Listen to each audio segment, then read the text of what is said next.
You can tell I don't do this very often. There we go. All right. Good stuff here. And we go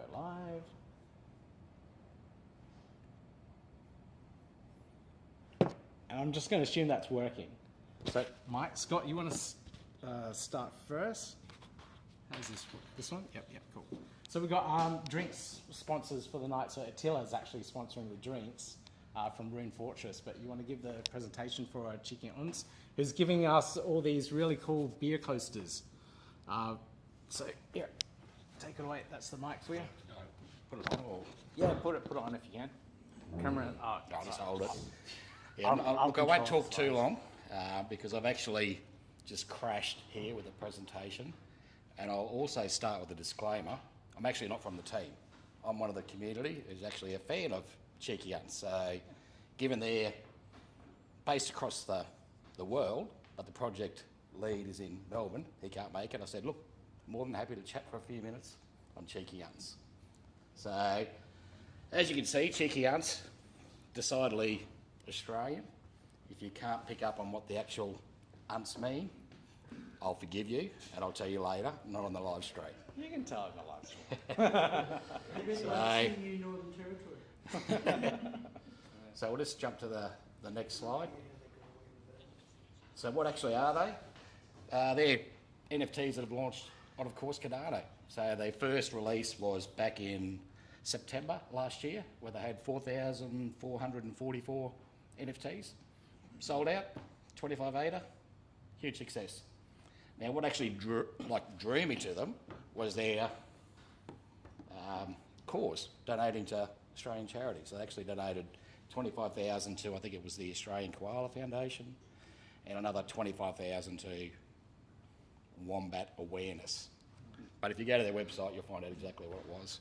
And this is around when the bushfires were happening as well, and we had like so many of the wildlife dying off and being killed because of it all. Absolutely. And so they've had a few releases there, so I'll do it in order of, chronological order. So then they released Wicked Unts, which is a free mint to the community. So those actually held some Cheeky Unts, got some Wicked Unts dropped or delivered to them. And then Festive Unts at Christmas, where if you collected 12, there was 12 different backgrounds, you could get like a whole, I forget the actual term, but like a whole diorama where they join together. And most recently, in June this year, they released Season 2, which is a world tour, pub crawl, another 4,444, where the koala and the roo visited 4 other destinations and picked up friends like owls, eagles, etc. Probably what I found interesting too is their most recent mint, and they're finished minting too, by the way, they're not going to do any more projects, I'll get to that in a second, was their Chains on Dogs, which effectively is an NFT which is based purely on the Cardano chain.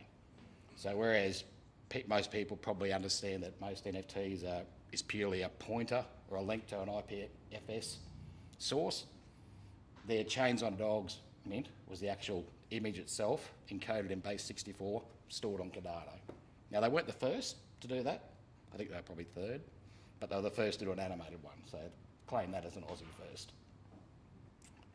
Next slide. Yep, probably talking too much already. There you go. So what are they focusing on now? So their vision at the moment is they're focusing on a Web3 arcade. And I won't speak too much about this because, truth be told, I'll get myself in trouble. I've got no idea what the hell I'm talking about. It's not my area of expertise. But if you go to the website, or you'll see in a few slides later, chat to Jason online on Discord, he'll be able to give you all the details. Now behind Cheeky Unts, the actual team are also, well sorry I shouldn't say also, is BitGem. So their business, or their day-to-day business, is actually creating, as you can see, 3D models. Now they've been playing around in Ethereum, Decentraland, Sandbox for over 3 years. So their day-to-day bread and butter is actually creating these 3D models, and as you can see with some of those like logos and icons at the bottom, yeah, they know what they're doing. So highly skilled team, and definitely playing in the right space. And that's some examples of their 3D modelling for any of those of you who are familiar with Cardano NFTs. You'll know that's a 3D chilled Kong on the left. Space Bud example up in the top right. And of course one of their own little cheeky aunts down the bottom right hand corner. And the next slide. Yeah, any questions? Yeah, as he says, DM King Aunt on Discord, because Scott, I'm actually not even a pretty face, but yeah, Scott is just a pretty face and knows nothing, but I've got some stubby holders to give away. So that's the stubby holders you've all got there. So look, I suggest if you've got some spare time, just go and check out their website. It's good to actually see some Aussie people playing around this space, actually delivering some stellar outcomes. So I'm sorry for butchering this, Jason, if you're listening. But if you've got any other questions, pick me up later. I'll give you an update. Absolutely brilliant. Thank you very much. All right, so next up we have Chris talking about Road to CNFTCon. This is an event that's happening in Vegas. I cannot wait to go. Where's the mouse gone? I'm looking forward to this one. I haven't been to Vegas before, and I'm going by myself without the kid, so it's going to be quite interesting.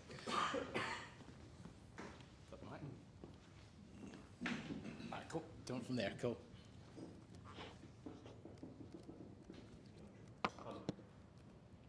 Just let me know when you want to change slides. Okay, thanks, mate. You don't want that, do you? Yeah, so I'm a bit of a ring-in as well tonight. So I'm Chris. My normal project on Cardano is a golf-themed NFT project, Chasing Pars. So I mostly work on that. But through that, we're going to CNFTCon, and we're pretty excited too, Pete. We can't wait to get over there. But our minting partner was Adam and the team at BuffyBot. So we've been working with them for a fair bit. So I offered to give a presentation tonight about CNFTCon. So Pete, we might jump through a few of the first slides actually and just go sort of straight through to slide 6, because a lot of that stuff will be already pretty well known. But the guide, what CNFTCon is all about is looking to create a place for people to get together and meet up with other members of the community. CNFTCon is, last year was held pretty much online. This year it's going to be in Las Vegas in early October, so the 8th and 9th of October. And the show itself is going to be an exhibition space, so there's going to be a huge conference with lots of different, convention with projects having booths all set up for people to go along and meet members of the teams there. But there'll also be big meetup areas, and there'll also be various presentations being given by projects and different members of the team. So it'll be like a bit of a conference schedule that goes along with it. Next slide, Pete.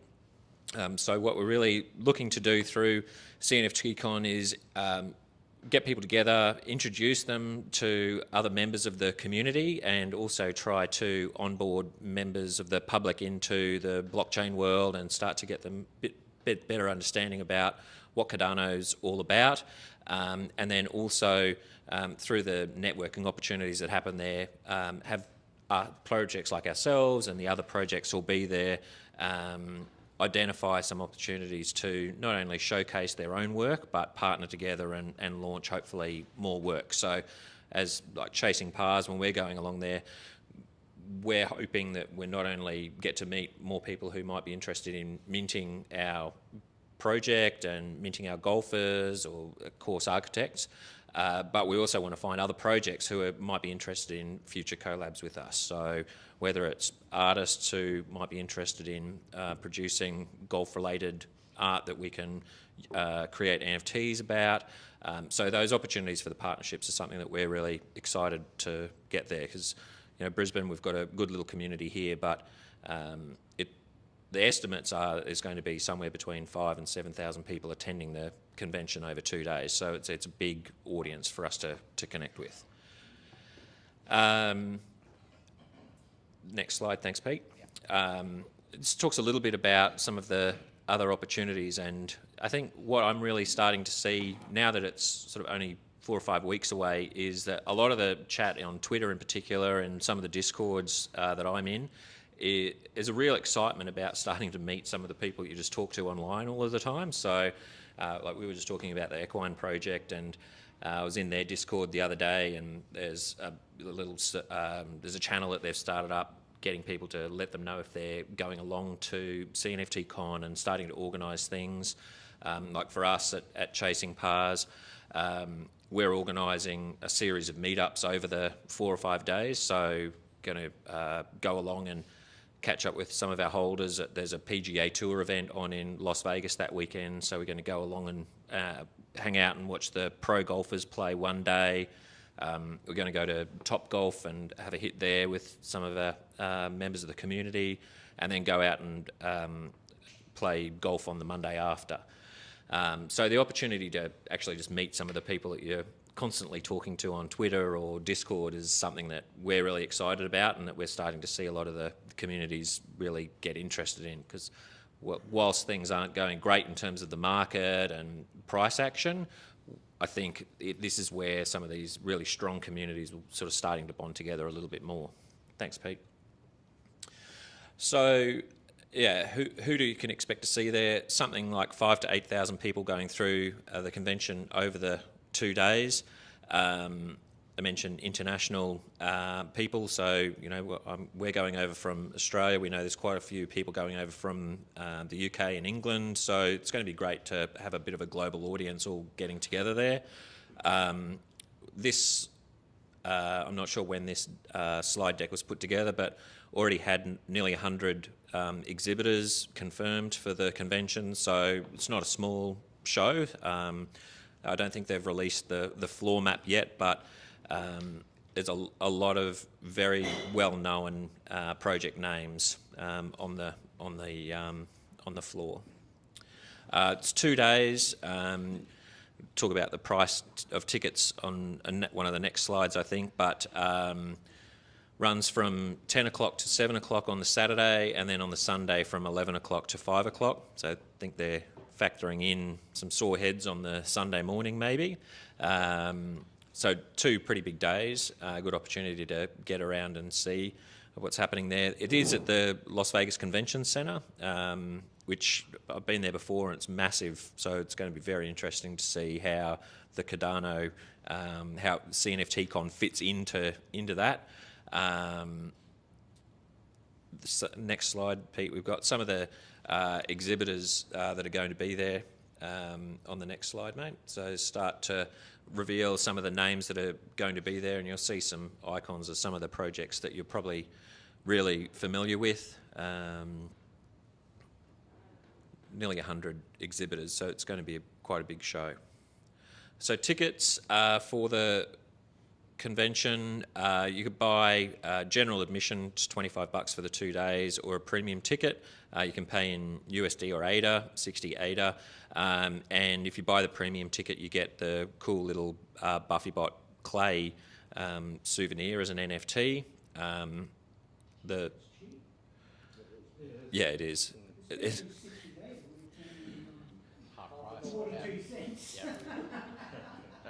Compared to Australian events, this is dirt cheap.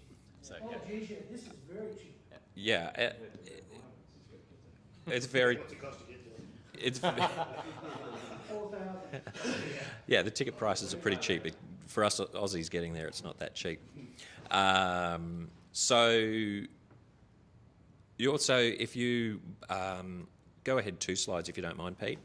So with the conference, the Buffybot guys booked a block of rooms at the Westgate Hotel, which is right next to the convention centre. And what I really liked about that was that they allowed you to buy your hotel room with ADA. So they had a block of rooms, which I think they've still got some. I know they had to release them about 30 days before the convention, so it's probably getting pretty close to that. And the packages prices were very good to buy in ADA as well. And if you buy your hotel through the CNFTCon guys, you also get a Beyond Rockets NFT of the Westgate Hotel, which looks pretty sweet. didn't realise that. I'll book that tonight. Pay in ADA. Yeah.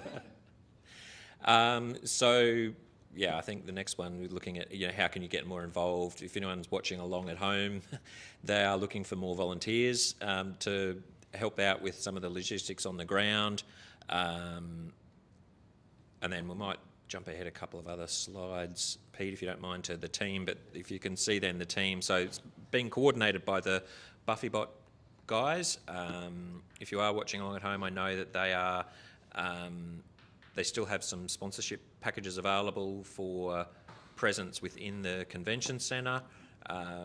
If you get in touch with Adam or Marco, they'll be able to point you in the right direction. And then 2021 is just a reminder of what they did there.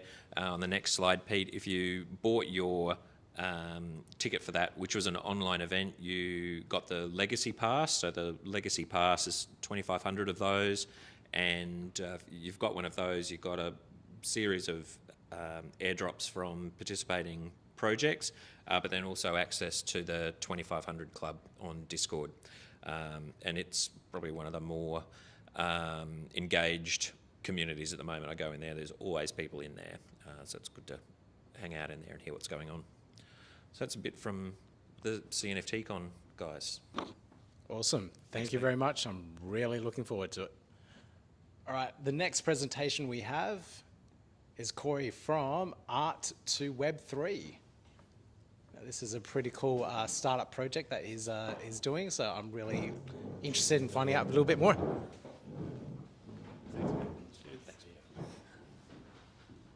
Hi everyone, it's good to be here and finally get to meet people from the community, so I'm excited to be here. Some people might me on Twitter as Monroe. I'm the co-founder of a project that links tattoos and blockchain on Cardano. And a bit of on my background, so I did basically back in France a master in economics in 2017. Then I came to Australia where I was working in project management, and I got more and more involved in blockchain, investing in NFTs.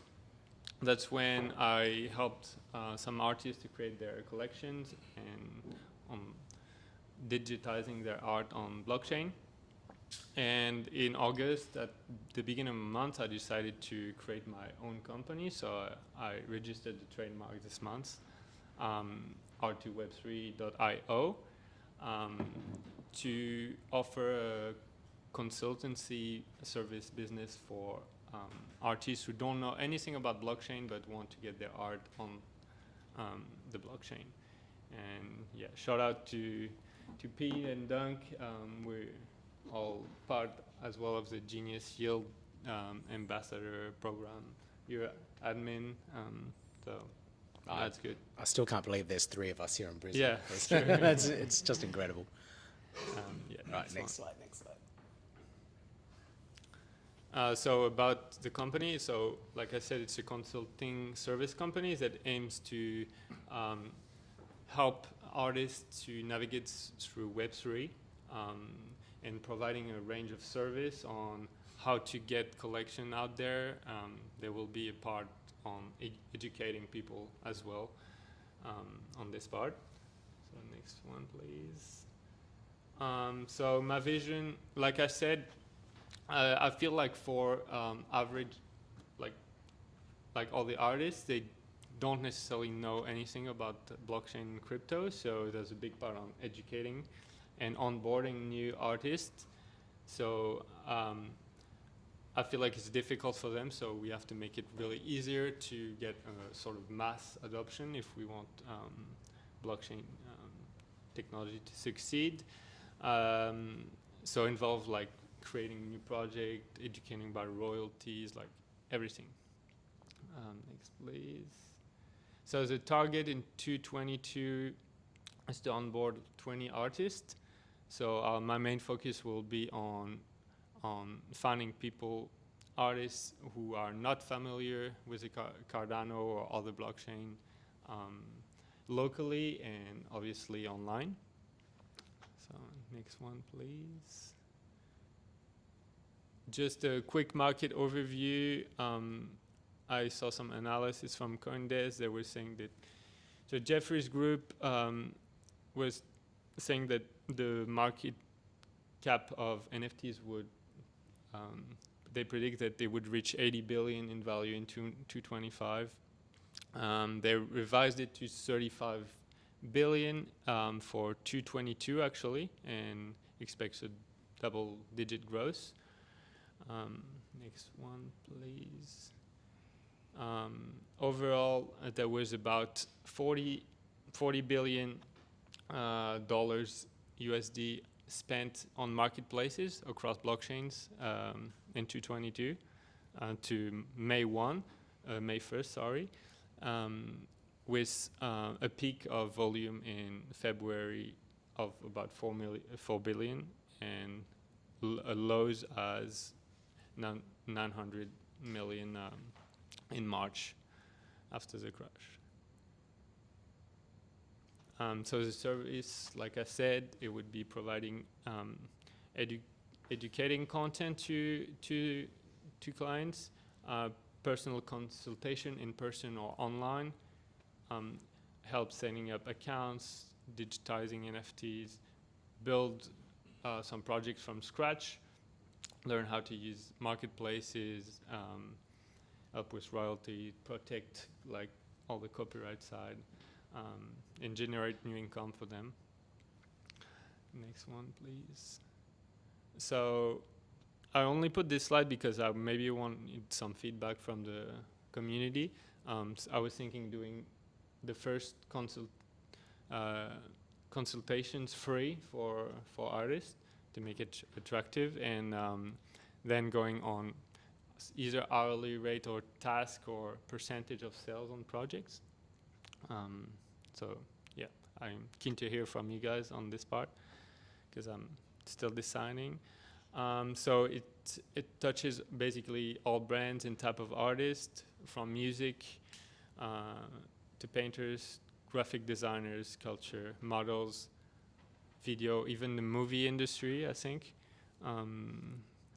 For example, music, I helped a young artist to mint an album, and he was contacted by, I don't know if you know Joel Maiden from Good Charlotte, and they want to sign him on their label, so that's pretty sick. That's amazing. Yeah. Percentage of sales on that. Yeah, definitely percent. And no, it's good. He's still in contact actually, and we had a chat with Joel, with the parents on WhatsApp, and yeah, it's good. He's recording his album, and hopefully they want to spread him to the American market. So that's cool.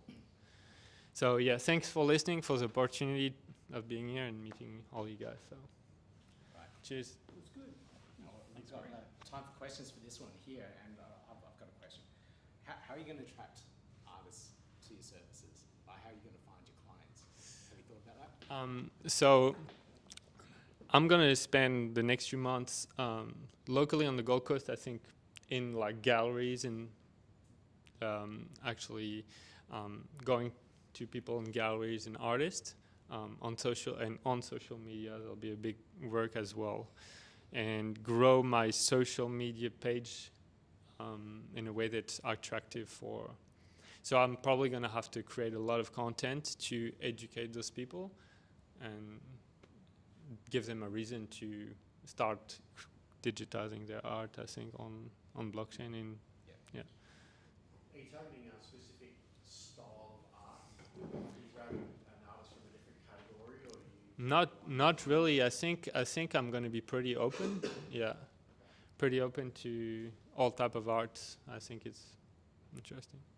So my sister and I are doing some of the same thing in Yeah. America, and just so you can get your head around it, she did one of the first online live NFT auctions in New York City at a gallery a couple Yeah. months ago. And one of the things that became very obvious was you're going to need to educate the artists, but you're going to need all the people that buy the art. 90% of them won't have a wallet. So there's a huge education part on the consumer side. Yeah. People who buy the art. So take that in consideration, because Yeah. that's going to be a much bigger job than just targeting artists. Yeah. And what we're doing is we're hanging out with gallery owners who already have the artists in their back pocket. So that might be another way to try to get some artists as well. Thanks for the tip. Yeah, I'll be looking into that. Gentlemen, Yeah, couple definitely. volunteers here, so No, happy to create some content if you want. nice. There's definitely a lot of Thanks. artists on the Gold Coast. Like there's like mini tiny galleries like all along the top Yeah. of the coast. Street art's massive. Yeah. Yeah. Gold Coast, Northern New South Wales. Street art, you'll never run out of people to find doing street art. Yeah. That's for sure. So that's what kind of genre you're chasing. That's a no-brainer for Aboriginal art as well. Oh, yeah. Just open up a floodgate of opportunity for them. 100%. So that's an interesting place to. I feel like there's not a lot of people like offering this kind of service, so yeah, it's good to. And I want to do it obviously on Cardano because I believe in Cardano more than any other blockchain, and I think it's really in the future it'll be a big part of the crypto. So yeah. Did you hear that story about Kevin O'Leary? So he was on an interview about 3 weeks ago, and he went to an auction in New York, and he was big on NFTs as provenance. Yeah. And he bought a piece of art, and he told the guy, he goes, if you can't give me an NFT, then I'm not going to take it. And the guy was like, was scrambling because Kevin O'Leary just bought my piece of art, but I don't have an NFT, so they were scrambling trying to create an NFT. But Kevin O'Leary's concept is I can take the NFT, it has all the metadata, I can send that to my insurance company, and then they're all cool, they're compliant, everything's scratched, and I Yeah. obviously can manage the ownership of that object. So I thought that was interesting that you got someone so well known who's in that space trying to. No, definitely. The insurance behind that, didn't think of that. Yeah. That's a big thing. Huge part of it, especially for expensive art. Sorry, hang on. So that was like the melding of physical and digital. So that was Yeah. I own the physical piece, Yeah. but it's been minted and okay. Correct.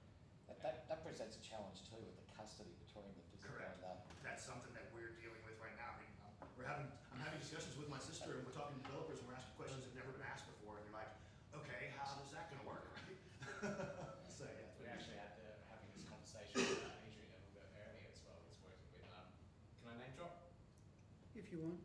Charles Hoskinson to work out that okay. kind of solution. Yeah, nice. Yeah. I think custodyship. I think offering a custodial solution for art NFTs is going to be huge because people won't want to deal with the wallets and crap. So I was telling my sister, there's a whole nother side business we could have, and it's an annual fee, passive income, $5 a year.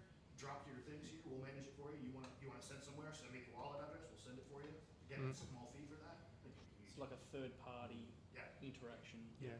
Maybe a centralised service, but it sounds Yeah, like yeah, new yeah, business opportunities being born here. That's right. Are you noticing much of a difference between how digital artists and I suppose traditional like pen and paper or however people are doing it and kind of real life like the difference between them being able to onboard or not? Like are digital artists getting it quicker?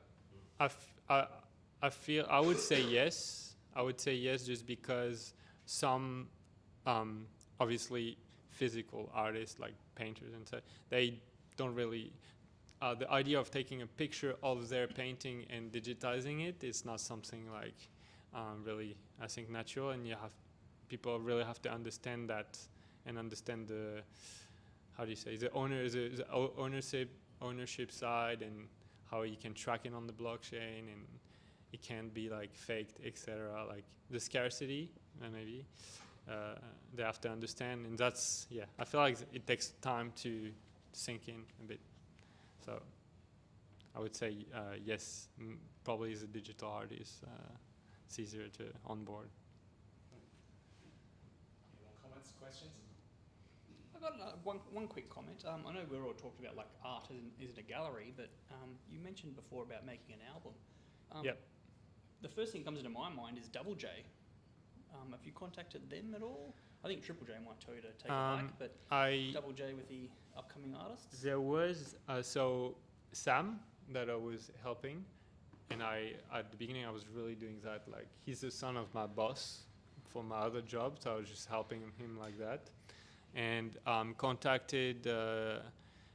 He was on Triple J Unearthed, so I tried to contact them. They never replied to me, but you know, Okay, yeah. I tried. We explained the concept. We explained how we minted the tracks.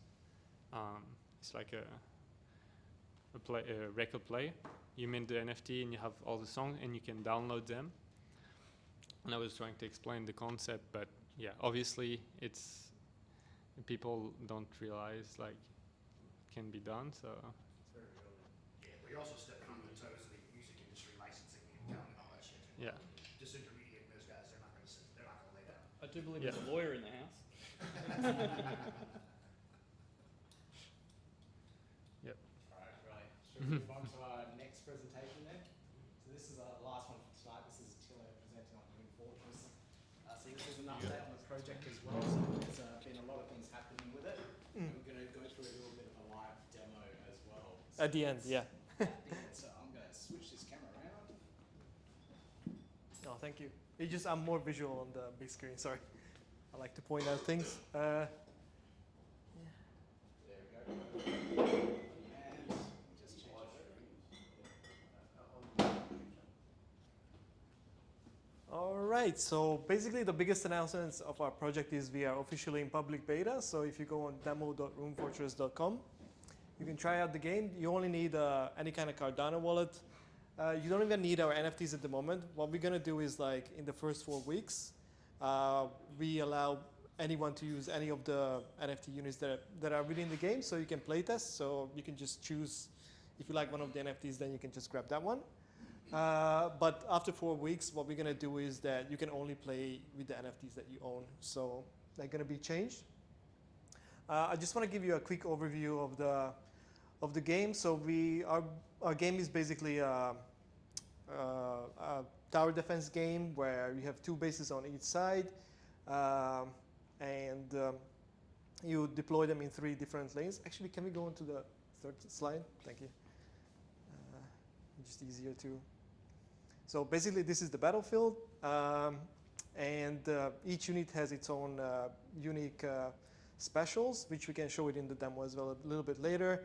But basically, they each have their strengths and weaknesses, and the basic objective of the game is to destroy the enemy base. And how you earn the gold or the resource in the game is basically there is a passive income, but also like every time you destroy an enemy unit, you gain extra resource, so you can deploy more units, basically.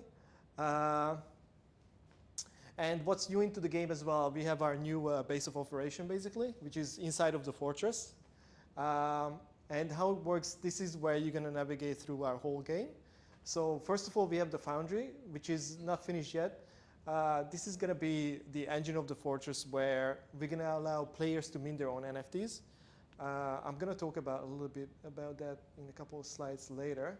In the town hall is basically the deck manager where you can manage your roster of NFTs and also some other account settings. The tavern is going to be where you can send your NFTs also on missions. I'm going to talk about that a little bit. I have a slide about that one. But that's where you can earn the utility tokens in the game, which you can spend later on minting. We have the proving grounds where you can just test out your deck against the computer. So you can just test different kind of deck variations. I can show that to you in the demo as well. And the ramparts is basically the multiplayer aspect of the game where you can battle other players and test your deck against other people's decks. So the next slide is about the NFT rollout. So we separated our NFT rollout in 3 generations, basically. In the 1st generation, which is already minted, you can grab them on Cardahub if you want to support the project. The 2nd generation of the legendary NFT is going to be available through the player-based minting. And how it's going to work is, if you jump on the next slide, so we call it runic convergence. And basically how it's going to work is if you have 2 NFTs that you purchase from us, and you have a bit of a utility token as well, you can create new NFTs through our smart contract. And they're going to be chance of getting 1st generation, 2nd generation, or even legendary NFTs, even though they have like a quite lower chance. And the same goes to the rune options as well. And how the legendary NFTs and the work is that their special ability, their headpiece is going to be quite unique. So if you go up 1 slide, sorry, up you can see 1st generation and the legendary NFT is much more detailed. Their special is going to be like much more powerful as well. And if you go to the, not this slide, the next one, yeah. I just want to talk about a little bit on the game economy and how you can earn the runic dust. So we built this simple flow of tokens that we have the treasury. which is going to be 300 million tokens. And how you can earn them is you can run your units through the play to earn missions, or we're going to release a portion of these tokens on DEXs as well, so you can pre-buy them if you want to stock up a little bit. But that's going to only happen once, and after that, you can only earn tokens through the missions. And obviously, you're going to use the tokens when you're going to mint the NFTs through our smart contract, basically. And that's going to be the flow of the utility token economy. Obviously, they're going to be, well, we have to still figure out the network fees and some other fees that we are not sure how much going to be. But the cool thing about Cardano is that, Pete, help me how the stable fee is going to work when the price is going to go up a little bit. You mean the Babel fees? Yeah. So with the Babel fees, eventually when they come out, you can use any token for the transaction costs. Yeah. And the actual transaction fee will be negotiable, I guess. It can be voted on by the protocol. So whatever it is now, it's like 0.17 ADA. It can be voted on if it gets too high in the future because the price of ADA is too high to be reduced down even further. Exactly. Yeah. So this will allow us to actually use our native token for the transaction fees as well. And I think a lot of game projects don't realize that how accommodating the Cardano blockchain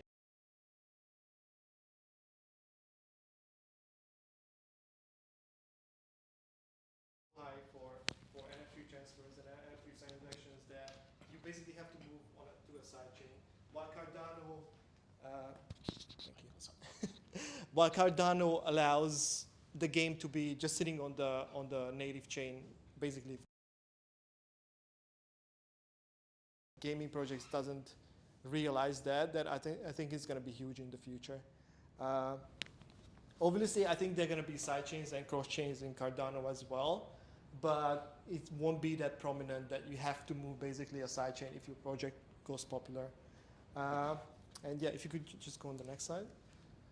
Remind me to talk about that sidechain thing. Okay. Gaming. Yeah. So this is just a mock-up how our play to earn mission is going to work. So basically, in the bottom you have your NFT portfolio, which obviously we bring into the game, and we're going to have these missions. Basically, they're going to be time sensitive. So some of them are going to take like 8 hours to finish, or maybe even a couple of days. And what it does is it's going to require specific units to actually have a good success rate to finish. And when you finish a mission, then we're going to have an in-game transaction that you're going to have utility tokens shipped to you if you finish the missions successfully. This one is one of the major milestones that we're going to work on in the next quarter. So yeah, if you could bring up the roadmap. So Q2, basically everything in Q2 has been finished. We launched our first NFT portfolio, which is available on Card Hub. We have the demo already. We have a wallet connector, which I can also demo as when we finish with this meeting. We launched our social media, so Discord and Twitter is set up. We did obviously the primate token mint has been done, but we haven't distributed it yet, so we're just sitting on it at the moment. We're waiting on Genius X and some couple other variables that we still have to fix, so that like how much percentages each of the parties gonna get. And we had a limited closed beta, which we just opened to open beta as well. So the biggest milestones for the upcoming quarters is gonna be the smart contract development for the player-based minting, and in-game transactions through native tokens, also probably to smart contract. Even though we already investigated, you might not even have to use smart contracts for the in-game transaction. You can just use the CLI to, even though the fees is probably going to be higher if you just use the CLI, because you have to use the Blockforce API for that one as well. And obviously we're going to have sound and music, which is, the game is mute at the moment, but that's going to be implemented as well. And we're going to also build a full marketplace, probably not yet in game, but on a website where you can flip your NFTs or also put your utility tokens up. And definitely next year we want to work on the competitive aspect of the game, where we're gonna launch tournaments, we're gonna build a ladder, and we're also thinking of launching a governance token, which will basically steer the future of the game. Basically, that's it. Oh yeah, just one more slide at the end, sorry. Just about partnerships. So you already heard the Cheeky Ants in the first meeting. So we are doing a collab with them in the upcoming future. This is just a snapshot of, so they are a 3D company as well. Sorry, 3D modeling company as well. And they did a couple of cute artwork for our blocks as well. So just look out for the partnerships. I can't really say too much more, but it's gonna be a two-way partnership. We're gonna help them out and they're gonna help us out as well. And the Fruitopia, we just started to talking with these guys 2 days ago. And again, I can't say too much more, just stay tuned. And we're gonna announce everything about the partnerships that are gonna come up, yeah. I think, yeah, that was the last slide, yeah. Brilliant, all right. Right. So I just want to talk a little bit about that sidechain stuff and gaming. So eventually, Milkometer is one of the sidechains for Cardano, and they're heavily focusing on gaming at the moment, which is really cool. And one of the advantages is there is that when you're on the sidechain, fees are like negligible. They're so tiny. And when they bring out wrapped smart contracts, it means that you'll be able to interact with your NAMI wallet, your Eternal wallet from the Cardano blockchain, but talk to the Milkometer sidechain at the same time and pay like next to no fees for interacting and doing things with it. So for projects that need like thousands of transactions going back and forth on the blockchain, that's going to be really, really useful. So if you're going to do something like that, that's probably the direction that you'll eventually head to, and it's all API calls. So it's really, really easy for the dev side of things to make that happen. You just, I have a smart contract developer actually who is in the Plutus Pioneer program. So I really want to utilize that if you can build something native. Obviously, we're investigating other avenues as well. Yep. And but it would be nice to actually have a proper smart contract done on Cardano. Yeah. Yeah, that would be absolutely brilliant. Questions, guys? Anything? Oh yeah. What's the naming project again, sorry? Sorry, ours? Yeah. Rune Fortress. Rune Fortress. Yeah. RuneFortress.com if you want to visit the website. Should we do the demo first before the question? Let's do the demo. So people can. As well, you might have told me, but if I missed it, I apologise. Is your marketplace and utility tokens going to be on chain? Yes. Yeah. So at the moment, if you want to purchase NFTs, we do a partnership with Cardahub, which is an NFT marketplace. But what we're going to do with the second and the third generation one is that because it's going to be player-based, we're going to build a marketplace around that one as well, which is going to be sitting under our website. That's what I was asking. Yeah, sorry. Yeah, Okay. yeah. You going to do a whitelist, or how's that going to work? Sorry? You going to do a whitelist, or how's that going to work? The coolest thing about the game, you don't even need a whitelist, because what we do is that in the game, you can only log in with a certain policy ID, meaning that we don't have to whitelist anyone because we're already filtering everyone when you're logging into the game with the policy ID that's only ours, basically. Yeah. Yeah. So if you have the NFT in your wallet, then you're in. Yeah. So we don't have to whitelist anyone because of this. Yeah. Demo? And yeah. Yep. Sorry. And that's the coolest thing, by the way, on the Cardano wallet API is that you can actually pre-filter policy IDs. So even if you just use the wallet connector for websites, you don't have to whitelist anyone if you don't want to, because you can just filter out your own policy ID and people with your NFT collection can log into the website only. Yeah. Well, what if we don't have the NFT? That was, I guess, my question is. Sorry? Submit the first one. What if we don't have one of the first ones? Oh yeah, then you have to whitelist. Yeah, sorry. No,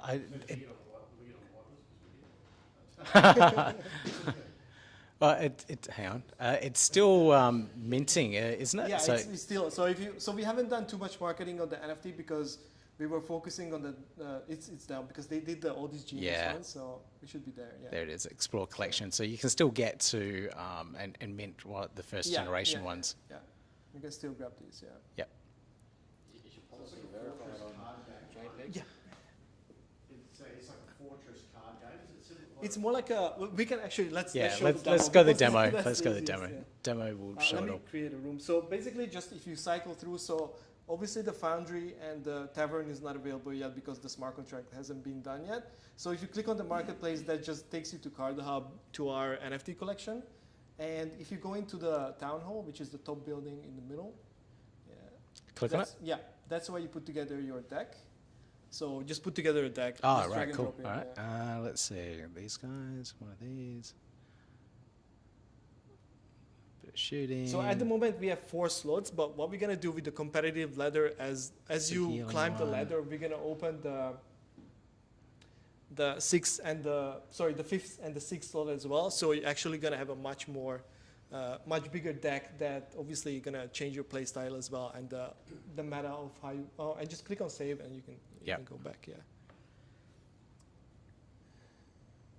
Yeah, and just go back. Did it save? Yeah, it does. Yeah, save, okay. Sorry. All right, yeah. It And- needs a success. Yeah, that's the message. multiplayer, but if you just go on the proving ground, so if you don't have anyone to play with yet, then you can just click on the practice Cool. arena and you can play against the computer, some random ones. Yeah, there you go. Get in there. So that's basically the gameplay, but let's show because I want to show you the multiplayer. How do we get out of this? I'll just leave, Yep, yeah. cool. Sorry, let me create a room. Sorry, Attila, I just noticed that if you buy the NFT, do you buy one NFT? Like Yes. I just noticed that you just had like multiple NFTs Yeah. that come out. So you've got to buy multiple NFTs? Yes, Or- so for starting deck, you need 4 NFTs at the moment, yeah. But this is basically what we did with the first generation is it's basically you can support the project while purchasing NFTs. But later on, because the player is going to mint the rest of the NFTs with the smart contract, you can probably pick up more NFTs on a lower price later. So I think how it's going to work, the more NFTs, they're going to be the less the price will be. But they're going to be people minting legendary NFTs, which are going to be really powerful. So those ones probably going to be more expensive because of the scarcity. Right, so people that want to get in the game but don't have much ADA would wait a little bit until other people start creating the NFTs in-game, sell them on the marketplace for less than 30, maybe 15 or something, and then they'll be able to get in at a low price. We're also going to do massive giveaways, so if you guys All right, join our giveaways, Discord, cool. so we're going to give out a lot for free as well. Yeah. There's just a comment in the YouTube chat saying the game is more buy to earn than play to earn. So that was a comment. Because Yeah. somehow we had to set up like a supporting structure to obviously support a project as well. Is mine not working? Yeah, it's sorry. batteries are just at the point of dying. So yes, the project is at the moment definitely buy to try, but it's basically an early investor scheme that we are doing at the moment that you can support the projects while, and this is why we enabled all the NFTs at the moment if you want to play test. So you can try out every unit, and if you like one of them, then you can just buy them, and later on you can just use them in your wallet to actually play the game with those NFTs. Yeah.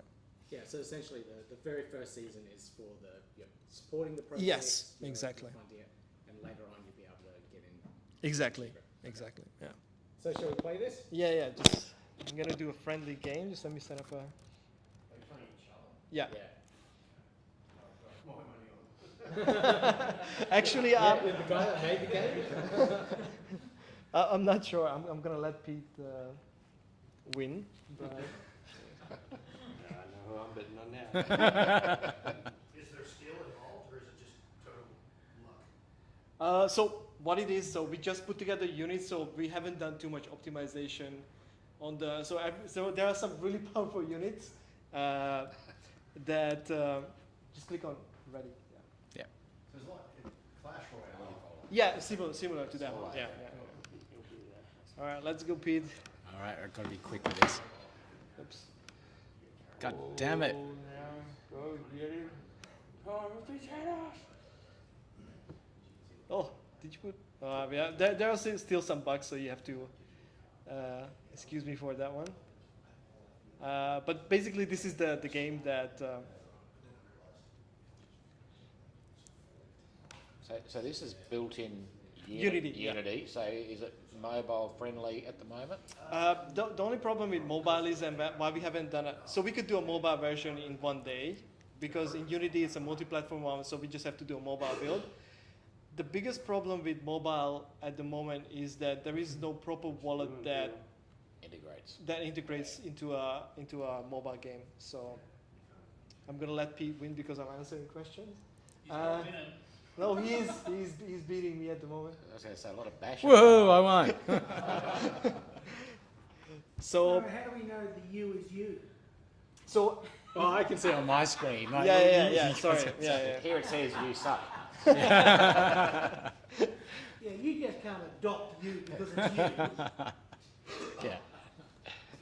Yeah, we needed to see your screen as well. Yeah, at yeah, the same sorry, time. But sorry, no. yeah. All good. So what we are working on basically, and this is the partnership with Cheeky Hands as well, we're trying to streamline the technology as well. So if someone has an NFT project that they may want to gamify, then they can, we want to provide consulting on that one, that if you need a wallet connector, we can set up a wallet connector for you. If you need an NFT filter within a game, we can set up one for you. If you need a multiplayer aspect within your game, we can set up for you. And once we have the transactions within the game as well, I think that's going to be huge, because I tried to do a bit of research on the other gaming projects, and I don't think too many projects figured that one out, the actual in-game transactions within the game.